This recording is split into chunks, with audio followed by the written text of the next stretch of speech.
I think for all the critics out there, obviously the 100 million annually in media rights is what's driving this financially. But even when you talk about it from a wins and losses perspective, I'm reminded of the scene in Moneyball, when Brad Pitt's character is talking to Jonah Hill's character, and Jonah Hill is very nervous about making a trade where, their mathematical model could sort of break down. And he says, Billy, these are the kind of decisions that get GMs fired.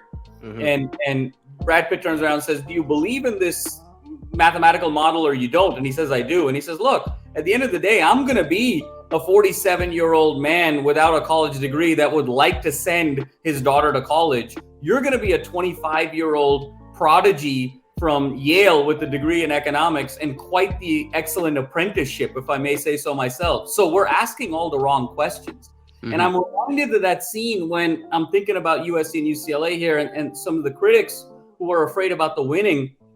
For all of the talk, the margin for error for USC was so small. USC has won 2 national championships in the last 45 years. UCLA, from a basketball perspective, has won 1 national championship in the last 27 years and hasn't been to the Rose Bowl in 24 years. So what exactly are we holding on to in terms of national winning? Obviously, it's going to be a challenge to compete in the Big Ten, but that if you can get through that gauntlet or be one of the 2 teams standing, you're going to have your opportunity. It's not like our schools were winning 3-4 national championships in a 10-year period, had a very clear path to ultimate success. And now you have to weigh that with the greater competition. So what were we really hanging on to begin with?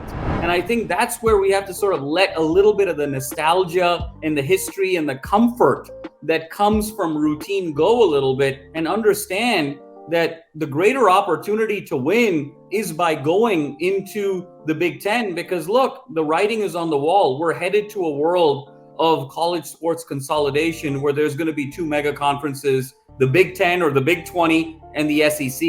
And if you don't have a seat at the table, you're on the menu. And if USC and UCLA did not do this, they were going to be on the menu and basically be a fringe Division I program.